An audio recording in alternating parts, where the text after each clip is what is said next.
So you're earning really well, but you're still always broke. I mean, just have the answer for you as to why this is happening to you. Thank you very much for coming to my channel again. My name is Jadisola and I started a personal finance series. So today we are going to be talking about why you're broke. And it could just be black tax. So what is black tax?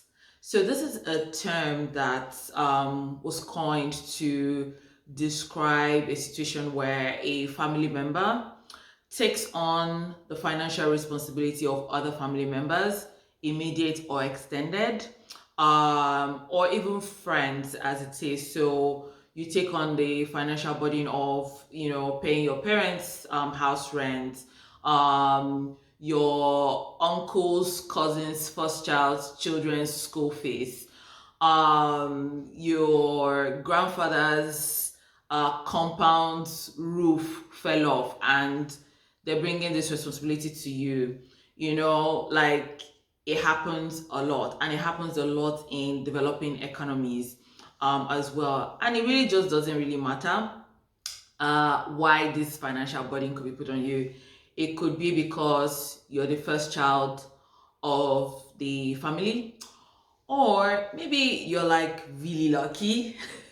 You go and you marry the first daughter in a particular family, then automatically the financial responsibility of the other siblings or family members are put on you.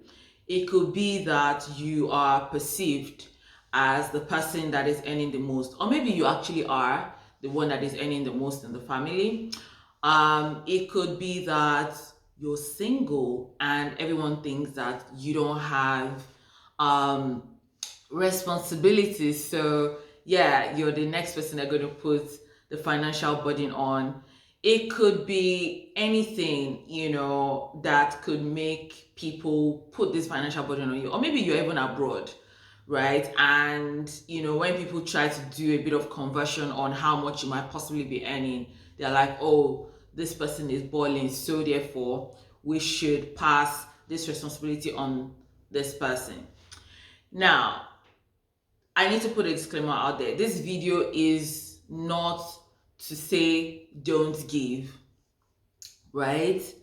It's just to say be aware of, how taking on some of these financial responsibilities can actually be affecting you personally, right? And I'm, a big fan of taking care of yourself first, because the truth is you cannot pour from an empty cup.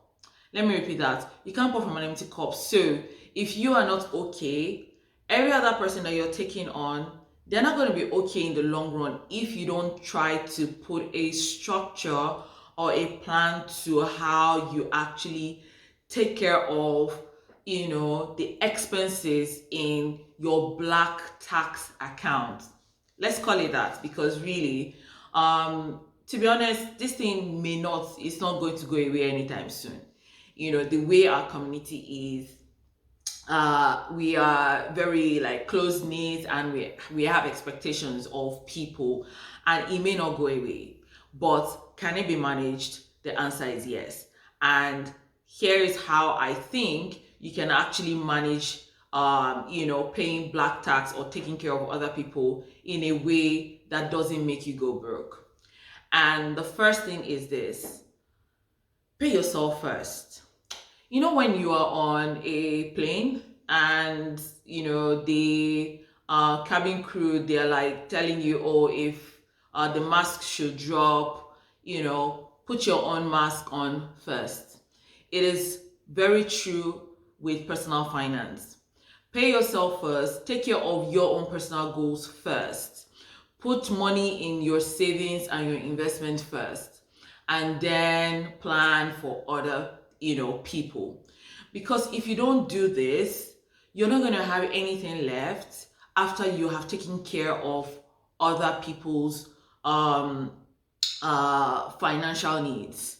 And that is the truth. Learn to put yourself first, because unless you don't have financial goals, but if you do have financial goals and you want to build more wealth, you have to learn to put yourself first. Which takes me to the next way you can actually manage this. The next way you can manage this is to learn to say no. And I know it can be very difficult, but it's something that we have to learn to do, especially if you can't afford it. Say no. It is not everything that they bring to you that you have to say yes to. If it's not convenient, find ways to tell them, oh, I'm sorry, I cannot participate in this at this time. And it is fine. But another thing you can do, which is the third thing, is learn to budget for it. If you know that it's going to come, have a budget for it. Or whether or not it comes, you can set aside, a little bit of funds every month and just plan for anytime you get that call of, oh, the lizard behind Papa's house is having stomach upset, send money, right? So you want to have a budget for it and try to stick to that budget.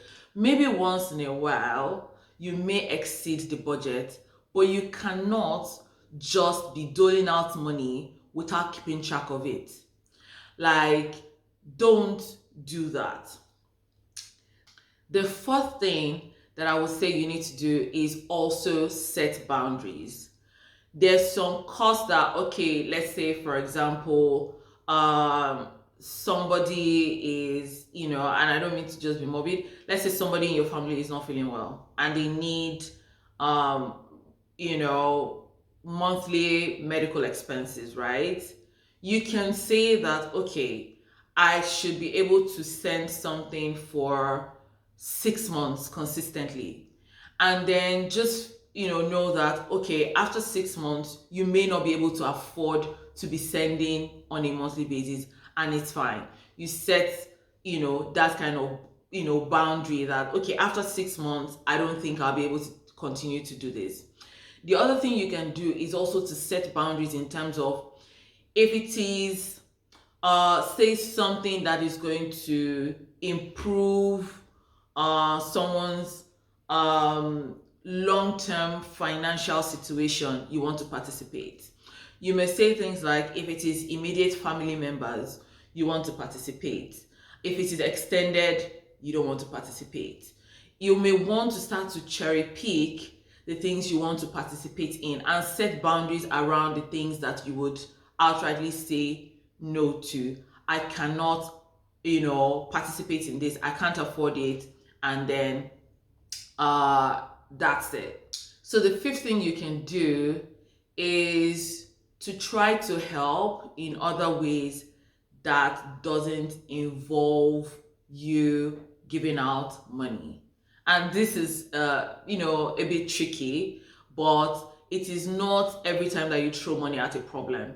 If there's a particular situation that a family member is always finding themselves in, you can try to maybe give them financial advice, or maybe teach them how to be more financially responsible, or how to get themselves out of that situation without bringing out cash every single time. Just trying to make sure that you are taking care of your own needs, or prioritizing only the black taxes that you can't avoid in general. Which really, if you think about it, I said in my last video, a lot of us don't discuss money matters with our circles. And if we don't learn to start to do these things, we will continue to have situations where, people are overly dependent on us to rescue them every single time. The final thing that I think you can do, and this one I'm not entirely in support of it, but sometimes it helps when you keep your financial information private. Not everybody needs to know when you have gotten a promotion, or when you have gotten a salary increase, or when you're balling, or when you have just bought a new car, because There's some people that are actually trying to gauge how much they need to demand from you just by how they perceive your lifestyle or information that you have given to them. And while this is not the right thing to do, like, you should be able to, share good news with your immediate families and friends. But if it is causing you more pain, right, then maybe you want to keep the information private. And there's absolutely nothing wrong with that. What I'm trying to preach is for you to be able to, get out of just being broke consistently and give yourself the allowance of having, more disposable income to create wealth. Then you have to start to track things like black taxes that can actually be making you broke. Now, if you like this content, make sure to like, subscribe, and share with your people. And I will see you next time. Bye.